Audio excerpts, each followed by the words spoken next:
नमस्कार, मैं आस्था पांडे और आप देख रहे हैं सी न्यूज़ भारत और रुक करेंगे अलीगढ़ बुलेटिन की ओर। अलीगढ़ में कुछ खबरों पर विस्तार से करेंगे चर्चा। अलीगढ़ के AMU Jawaharlal Nehru medical college में नर्सिंग स्टाफ का धरना तीसरे दिन भी जारी रहा। प्रदर्शनकारी नर्सें मेडिकल सुपरिटेंडेंट कार्यालय के सामने शांतिपूर्वक एकत्र होकर अपनी मांगों को लेकर विरोध दर्ज करा रही हैं। एएमयू नर्सेज एसोसिएशन के महामंत्री रिंकू चौधरी ने बताया कि पिछले 3 दिनों से आंदोलन चल रहा है, लेकिन विश्वविद्यालय प्रशासन की ओर से कोई ठोस पहल नहीं की गई है, जिससे नर्सिंग स्टाफ में आक्रोश बढ़ता जा रहा है। एसोसिएशन ने चेतावनी दी है कि यदि उनकी 5 सूत्री मांगे पदोन्नति, एमएसीपी, नए पदों की भर्ती, वेतन विसंगति दूर करना और भेदभाव समाप्त करना पर जल्द कार्यवाही नहीं हुई तो आंदोलन को और तेज किया जाएगा। नर्सों का कहना है कि स्वास्थ्य व्यवस्था की रीढ़ होने के बावजूद उन्हें अपने अधिकारों के लिए संघर्ष करना पड़ रहा है। मेरा नाम साहिबा है। मैं एएमयू नर्सेज एसोसिएशन के मेंबर हूँ।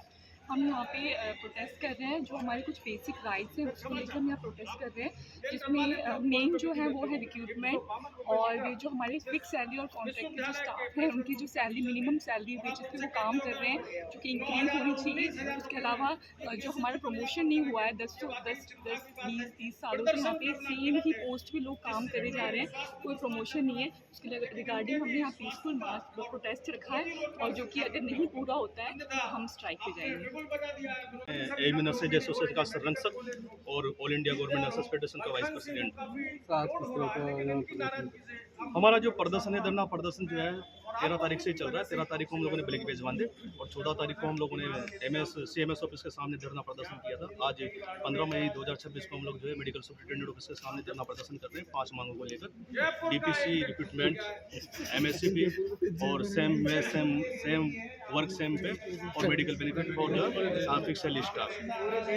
तो कल भी हमारा जो है धरना प्रदर्शन जो है रजिस्ट्रार ऑफिस के बाहर रहेगा लगातार 9 दिन के लिए और हम शांतिपूर्ण तरीके से धरना प्रदर्शन कर रहे हैं। इसमें किसी भी प्रकार का जो है पेशेंट केयर सफर नहीं कर रही है, किसी भी प्रकार के जो है ऑन ड्यूटी स्टाफ को इसमें इन्वॉल्व नहीं किया गया। लेकिन शांतिपूर्वक धरने करने के बावजूद भी अगर एएमयू प्रशासन हमारी डिमांड को नहीं मानता है तो हमें मजबूरन जो है पूरे तरीके से कंप्लीट स्ट्राइक करनी पड़ेगी और इसका जिम्मेदार एएमयू प्रशासन होगा। इसलिए हम एएमयू प्रशासन से निवेदन करते हैं कि हमारे ये जो शांतिपूर्वक धरने के दौरान ही कुछ लिखित आश्वासन हमें जो है इस तरीके का कोई भी हमारी डिमांड को मानकर यहीं पर इस धरना प्रदर्शन को रोक सकते हैं, नहीं तो ये जो है बहुत ही बड़ा रूप और बहुत लंबा रूप ले सकता है धरना प्रदर्शन। सर 15 साल से यहाँ पर अभी तक प्रमोशन नहीं हुआ है, इस तरह की काफ़ी मांग रही है, तो अगर एएमयू प्रशासन की कमी क्या कहेंगे? ये एक तरह का बहुत बड़ी कमी है सर। आपके पास सामने 15 साल का डाटा होगा, लेकिन यहाँ पर 30 सालों से डीपीसी नहीं हुई। बहुत सारे स्टाफ हमारे नर्सिंग ऑफिसर ऐसे हैं जिन्होंने 30 साल की अपनी ड्यूटी पूरी कर ली है और वो रिटायर्ड हो चुके हैं सेम पोस्ट पे, जबकि अकॉर्डिंग टू सीसीआर रूल जो है 3 प्रमोशन मिलना चाहिए। नर्सिंग ऑफिसर से सीनियर नर्सिंग ऑफिसर और सीनियर नर्सिंग ऑफिसर से असिस्टेंट नर्सिंग सुपरिटेंडेंट और असिस्टेंट नर्सिंग सुपरिटेंडेंट से डिप्टी नर्सिंग सुपरिटेंडेंट तक पहुंचना चाहिए, रिटायरमेंट तक। लेकिन यहाँ पर इस प्रकार का कोई भी प्रावधान नहीं है। जैसे कि 2016 में एक वैकेंसी आई, इनके सीआरआर जो पुराने सीआरआर उसमें 3 से 5 साल का नियम है कि आपको डीपीसी करनी है, लेकिन 2016 से 2026 आज तक आ चुका है, लेकिन अभी भी किसी प्रकार की डीपीसी कोई संभावनाएं नजर नहीं आ रही, जो कि एक ज्वलंत मुद्दा है। क्योंकि बहुत सारे जो इंस्टीट्यूट है सेंट्रल गवर्नमेंट के, वहाँ पर हमारे साथी काम कर रहे हैं, वो सब लोग हमसे जूनियर थे और हमसे सीनियर पोस्ट पर पहुंच चुके हैं। जैसा कि आप लोगों को पता है कि पिछले 2 दिन से धरना नर्सिंग ऑफिसर एसोसिएशन के लिए चल रहा है। इन सभी मांगों के लिए पहले भी इंटीमेशन दिया जा चुका है डीसी मैम को, उनके द्वारा कोई ठोस कार्रवाई न ठोस जवाब दिया गया है। इसी वजह से धरना आयोजित किया गया है। इस धरने में वही पूर्व की लंबित मांगे हम पूर्ण करवाना चाहते हैं और ये धरना कंटिन्यू चलता रहेगा जब तक हमारी मांगे पूरी नहीं होगी। लास्ट में 2 जून को इस धरने के लिए लास्ट में रैली निकाली जाएगी। रैली के माध्यम से हम डीसी मैम को भी ज्ञापन देंगे। अगर हमारी चीज़ों पर कार्रवाई नहीं होती है तो हम पूर्ण रूप से स्ट्राइक करने का प्लान करते हैं। अलीगढ़ से सी न्यूज़ संवाददाता संजीव शर्मा की रिपोर्ट। रुक करेंगे अगली खबर की ओर। अलीगढ़ में भारतीय राष्ट्रीय छात्र संगठन के राष्ट्रीय अध्यक्ष विनोद जाखड़ के आह्वान पर जिला अध्यक्ष आकाश मसीह के नेतृत्व में सेंटर पॉइंट पर नीट पेपर लीक मामले को लेकर विरोध प्रदर्शन किया गया। इस दौरान प्रदर्शनकारियों ने शिक्षा मंत्री धर्मेंद्र प्रधान का पुतला फूंकने का प्रयास किया, लेकिन मौके पर मौजूद पुलिस प्रशासन ने पुतला छीन लिया और स्थिति को नियंत्रित किया। आकाश मसीह ने आरोप लगाया कि नीट परीक्षा में लगातार हो रही गड़बड़ियों के कारण छात्रों का भविष्य प्रभावित हो रहा है और इसके लिए जिम्मेदारी तय करते हुए शिक्षा मंत्री को इस्तीफा देना चाहिए। प्रदर्शनकारियों ने एनटीए पर भी सवाल उठाते हुए कहा कि परीक्षा व्यवस्था में पारदर्शिता खत्म हो चुकी है।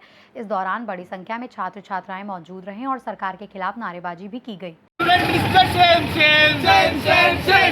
Education Minister same. Education Minister same. My name is Fatima Diana, and the authority is mentally torturing us, and we need justice and the resignation of the Dharmendra Pradhan. My name is Abdul Basit, and we are studying at Aligarh Muslim University. We want the resignation of the Dharmendra Pradhan, the Central Education Minister, because the irresponsibility action taken by the central government and the Ministry of Education and the National Testing Agency. It is not a first matter. It is occurring the many more times. The irresponsible actions taken by the government and central cabinet is torturing the students' mental action and mental health also. So we want the resignation of the central minister, Mr. Dharmendra Pradhan, and taking the action against this malfunctioning. मेरा नाम आकाश मसीह है, मैं जिला अध्यक्ष हूँ Aligarh NSUI का। आज NSUI ने आदरणीय राष्ट्रीय अध्यक्ष विनोद जाखड़ जी के आह्वान पर और आज अलीगढ़ एनएसयूआई ने प्रदर्शन किया। जैसा कि आप सब लोग जानते हैं, उत्तर प्रदेश में 12 साल से भारतीय जनता पार्टी की सरकार है, जिसमें 90 से अधिक पेपर लीक हो चुके हैं, जिसमें एसआई भर्ती और नीट जैसी मामला हमारे सामने आया। और हम आप सब लोगों को बताना चाहते हैं कि नीट में 22 लाख छात्रों ने पेपर दिया था, जिसमें भारतीय जनता पार्टी की सरकार ने 22 लाख छात्रों के साथ भविष्य के साथ खिलवाड़ किया। मैं आप सब लोगों को बताना चाहता हूं कि नीट का जो पेपर करवाया वो एनटीए ने करवाया, नेशनल टेस्टिंग एजेंसी। जो नेशनल टेस्टिंग एजेंसी जो है वो अब नेशनल टेररिस्ट एजेंसी बन चुकी है। हमारे छात्र सेंटर में जाके पेपर देने जाता है तो किसी छात्र का कॉलर फाड़ लिया जाता है, किसी छात्र की पॉकेट निकाल ली जाती है, किसी छात्र की चेन निकाल ली जाती है, जैसे कि ऐसा व्यवहार करते हैं जैसे हमारा छात्र जो है वो एक टेररिस्ट है। और इन्हीं के भारतीय जनता पार्टी के अंदर बैठे हुए लोग ही पेपर लीक कराते हैं। जैसे कि हमारे सामने आया, राजस्थान से पेपर लीक हुआ, राजस्थान से बिहार में गया। बिहार के हम क्या बोलें, बिहार का तो आप अच्छे से जानते हैं। प्रधानमंत्री नरेंद्र मोदी जी ने ऐसे आदमी को मुख्यमंत्री बनाया है जो एक स्पीच अपनी ढंग से पढ़ नहीं सकता। इस सब से यही दर्शाता है कि जो ये भारतीय जनता पार्टी की सरकार है वो युवा विरोधी है, छात्र विरोधी है, शिक्षा विरोधी है। और आज प्रदेश भर का, देश भर का, जिले भर का एनएसयूआई का कार्यकर्ता ये मांग करता है कि तत्काल प्रभाव से धर्मेंद्र प्रधान को अपनी पोस्ट से रिजाइन कर देना चाहिए। वो कोई अधिकार नहीं है कि वो इस गद्दी पर बैठे और गद्दी का आनंद लें। जब वो ये सब चीजें नहीं पकड़ सकते, अपने घर की चीजें नहीं पकड़ सकते, तो उन्हें कोई हक नहीं है कि वो गद्दी का आनंद लें। और ये मामला जो है वो हाई कोर्ट में जाना चाहिए, सुप्रीम कोर्ट में जाना चाहिए और अच्छे जजों के सामने इसका फैसला होना चाहिए। धर्मेंद्र प्रधान जी ने कल कहा कि हम दोबारा से पेपर करवाएंगे, और क्या गारंटी है कि दोबारा पेपर होने के बाद में उसका 20 सेट का पेपर कॉपी नहीं हुआ है? क्या पता वो भी कॉपी हुआ हो। अमीर आदमी पेपर 5-5 लाख का पेपर खरीद के और अमीर होता जा रहा है। गरीब आदमी 3 साल मेहनत करने के बाद में उसका फल ये निकलता है कि उसे 2 घंटे बाद पता लगता है कि हमारा पेपर लीक था। आज प्रधानमंत्री नरेंद्र मोदी जी ने, धर्मेंद्र प्रधान जी ने ये नौबत लाके कर दी है कि छात्र आज फांसी लगाने पे मजबूर है। धन्यवाद। मेरा नाम अलंकार शर्मा है, मैं एनएसयूआई से जिला उपाध्यक्ष हूँ अलीगढ़ से। जो हमने प्रोटेस्ट किया है वो जो पेपर लीक हुआ है नेट का, उसके जो शिक्षा खिलवाड़ करा जा रहा है। पहले किसानों के साथ खिलवाड़ कर रहे हैं, किसान रोड पे थे, गरीब रोड पे है। अब इन्होंने स्टूडेंटों को रोड पे ला दिया है, जो 22-22 लाख रुपए, 50-50 लाख रुपए पेपर आउट कर रहे हैं। तो युवाओं के लिए तो ये देश है ही नहीं। युवा क्यों बाहर जा रहा है, अमेरिका जा रहा है, स्विट्जरलैंड जा रहा है, न्यूजीलैंड जा रहा है? क्यों? कि ना यहाँ तो जॉब है भी तो पेपर आउट हो जाती है। अगर पेपर आउट हो जाए तो मंत्री और नेताओं के जो लड़के हैं वो पेपर खरीद के वो खुद देते हैं और खुद पास आउट करके एग्जाम में पास आउट हो जाते हैं। तो जो हम गरीब मिडिल क्लास फैमिली से लोग आ रहे हैं, जो हम नंबर 1 में एग्जाम देते हैं अपना ईमानदारी से, वो उसका क्या फ्यूचर है इस देश में? और मैं ये कहना चाहूंगा, ये जो इनके एजुकेशन मिनिस्टर धर्मेंद्र प्रधान, इनसे काम नहीं हो रहा है, ना काम संभल रहा है। इनको तो रिजाइन दे देना चाहिए और मोदी जी इनको बार-बार लगाने पे लगे हुए हैं। अलीगढ़ से सी न्यूज़ संवाददाता संजीव शर्मा की रिपोर्ट। रुक करेंगे अगली खबर की ओर। अलीगढ़ में Pradeep Ganga tent caterers and decorators welfare association of Uttar Pradesh के बैनर तले कॉमर्शियल गैस सिलेंडर की कीमतों में भारी वृद्धि और कालाबाजारी के विरोध में कलेक्ट्रेट पर प्रदर्शन किया गया। वहीं प्रदर्शनकारियों ने बढ़ती महंगाई के खिलाफ नारेबाजी करते हुए प्रधानमंत्री के नाम ज्ञापन अपर जिलाधिकारी नगर किंशुक श्रीवास्तव को सौंपा। प्रदेश उपाध्यक्ष प्रदीप गंगा ने कहा कि व्यावसायिक गैस सिलेंडर की कीमतों में अचानक बढ़ोतरी से होटल, ढाबा, कैटरिंग, छोटे उद्योग और ठेले फेरे व्यवसाय करने वाले लोगों का कामकाज प्रभावित हो रहा है और वो आर्थिक संकट में है। जिला उपाध्यक्ष राजीव महेश्वरी ने मांग की है कि सिलेंडर बुकिंग को घरेलू गैस की तरह ऑनलाइन किया जाए और मांग के अनुसार आपूर्ति सुनिश्चित की जाए। प्रदर्शनकारियों ने चेतावनी दी कि यदि जल्द समाधान नहीं हुआ तो आंदोलन और तेज किया जाएगा। ज्ञापन देने वालों में जिला उपाध्यक्ष राजीव माहेश्वरी, महेश चंद्र वगेल, सुनील यादव सहित आदि व्यापारी उपस्थित थे। Tent, caterers and decoration welfare association के द्वारा आज पूरे उत्तर प्रदेश में कॉमर्शियल सिलेंडर के बड़े रेटों को लेकर एक ज्ञापन दिया गया है। यहाँ हमने ज्ञापन अपर जिलाधिकारी नगर को दिया है। ज्ञापन में हमारी प्रमुख मांग है कॉमर्शियल सिलेंडर के लगभग 1000 रुपये फिलहाल बढ़ाए गए हैं, उसके बावजूद भी सिलेंडर गैस कंपनियों पे उपलब्ध नहीं हो पा रहे। गैस की कालाबाजारी हो रही है।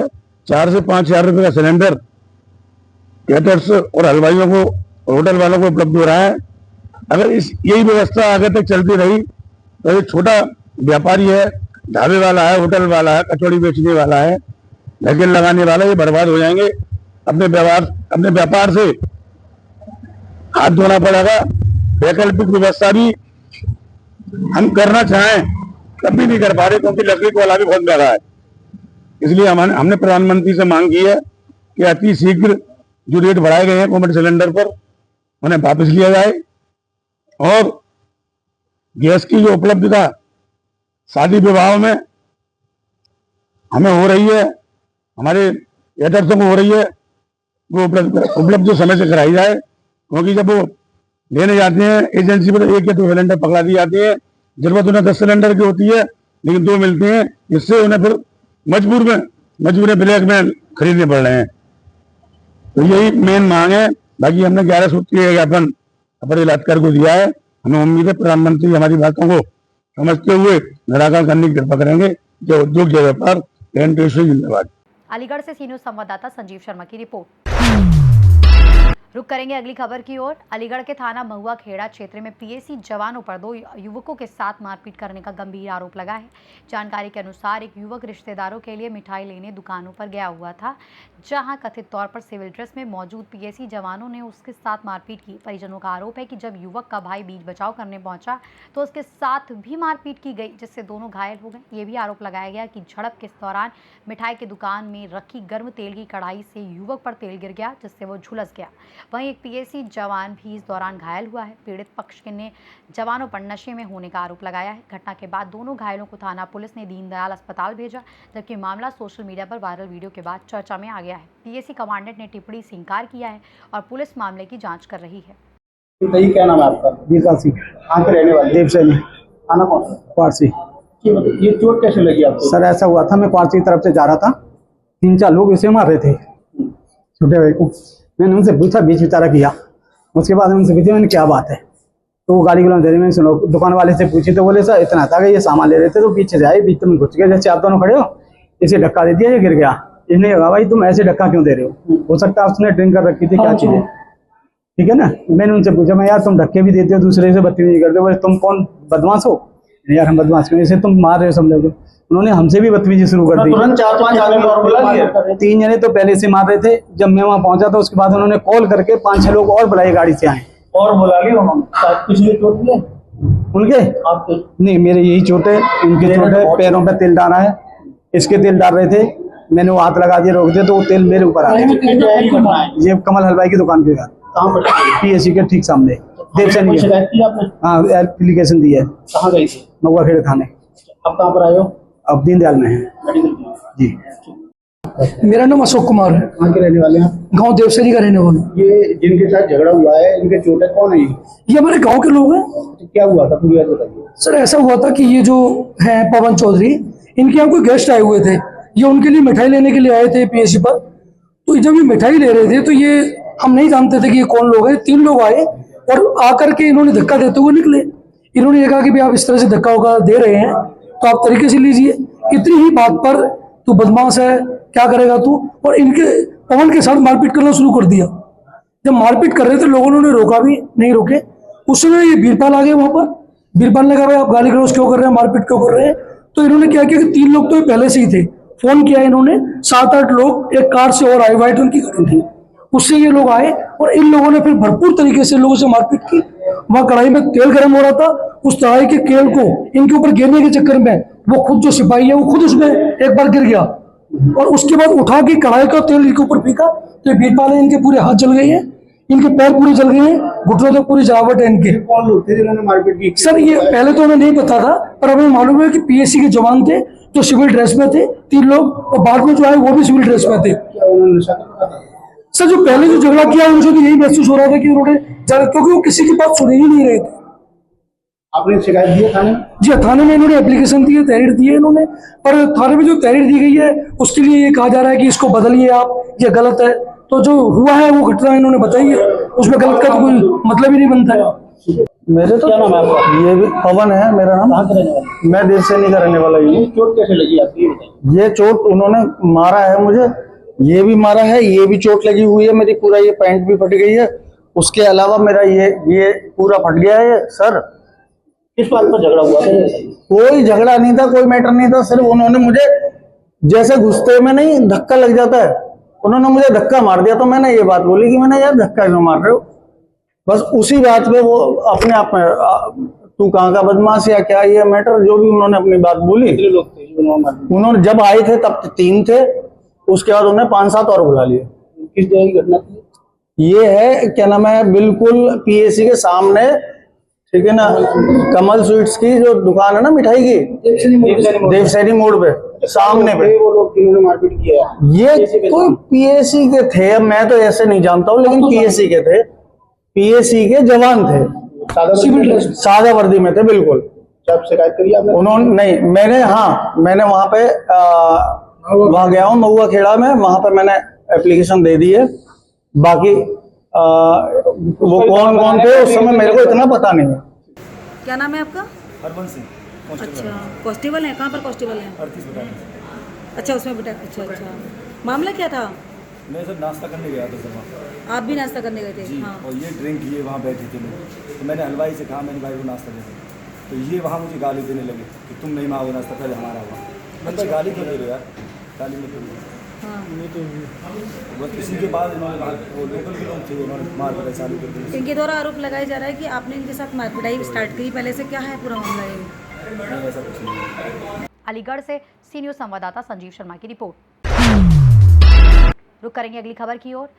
अलीगढ़ में जिलाधिकारी अवनीश कुमार के निर्देशों के अनुपालन में नगर मजिस्ट्रेट अतुल गुप्ता साइकिल से कलेक्ट्रेट कार्यालय पहुंचे। ईंधन संरक्षण, पर्यावरण सुरक्षा और संसाधनों के विवेकपूर्ण उपयोग को बढ़ावा देने के उद्देश्य से जिला प्रशासन की ये पहल अब व्यवहारिक रूप में दिखाई दे रही है। जिलाधिकारी की प्रेरणा से अधिकारी न केवल कार पुलिंग को अपना रहे हैं, बल्कि पर्यावरण अनुकूल वैकल्पिक परिवहन साधनों के उपयोग को भी बढ़ावा दे रहे हैं, जिससे आमजन के बीच भी सकारात्मक संदेश जा रहा है। अलीगढ़ से सी न्यूज़ संवाददाता संजीव शर्मा की रिपोर्ट। रुक करेंगे अगली खबर की ओर। अलीगढ़ मुस्लिम यूनिवर्सिटी के विमेंस कॉलेज में स्विमिंग पूल में तैराकी गतिविधियों का शुभारंभ किया गया, जिसे कॉलेज के संस्थापक शेख अब्दुल्ला के उस सपने की पूर्ति के रूप में देखा जा रहा है, जिसमें उन्होंने छात्राओं को आधुनिक शिक्षा के साथ साथ तैराकी जैसी जीवनोपयोगी गतिविधियों में आगे बढ़ते देखने की कल्पना की थी। AAMU VC नईमा खातून ने कहा कि वर्षों पुराना ये सपना सब साकार हुआ है और ओलंपिक आकार का ये स्विमिंग पूल छात्राओं के आत्मविश्वास, आत्मनिर्भरता और महिला सशक्तिकरण की दिशा में एक महत्वपूर्ण कदम साबित होगा। ये स्विमिंग पूल जो है ना, ये सिंबॉलिक एक प्रतीक है वुमेन एम्पावरमेंट का। लड़कियां जो उनको बहुत सारी स्पोर्ट्स की फैसिलिटी हम लोग दे पा रहे हैं, बहुत सारी फैसिलिटी हम नहीं भी दे पा रहे हैं, हर चीज में हम लोग का इंफ्रास्ट्रक्चर इतना नहीं है कि हमको दें, लेकिन एक स्विमिंग पूल का होना किसी भी कॉलेज में ये बहुत रेयर है आज के समय, बिकॉज स्विमिंग पूल बनाना और उसको मेंटेन करना ये बहुत बड़ी बात है। और हम लोग फॉर्चुनेट हैं, हमें लोग लकी हैं कि हमारे पास एक ओलंपिक साइज का स्विमिंग पूल है और वो बंद पड़ा रहा और उसका डिटोरिएशन होता रहा। मैंने चार्ज लेने के बाद से इसको मैं कोशिश करती रही कि मैं इसको किसी भी तरह से ऑपरेशनल करूं और लड़कियां इसमें स्विमिंग करें। तो इसमें जो मौजूदा सेक्रेटरी गेम्स कमेटी है और उनके मेंबर्स हैं और बिल्डिंग डिपार्टमेंट वालों ने इस जो डिटोरिएशन हो गया था, डैमेज हुआ था, इसको दिन रात लग के काम किया और मेरा ये टारगेट था कि इस गर्मी में ये स्विमिंग पूल जो है ऑपरेशन में आ जाए। तो ये रोज डे टू डे बेसिस पे इसकी मॉनिटरिंग होती रही और आज का दिन ये हुआ कि इसकी पूरी कंप्लीट हर चीज तैयार। आप लोगों ने देखा होगा स्विमिंग पूल, बहुत ही खूबसूरत स्विमिंग पूल बिल्कुल ऑपरेशनल हो गया है। अलीगढ़ से सी न्यूज संवाददाता संजीव शर्मा की रिपोर्ट। फिलहाल इस अलीगढ़ बुलेटिन में बस इतना ही। बाकी देश और दुनिया की तमाम बड़ी खबरों के लिए बने रहिए सी न्यूज भारत के साथ।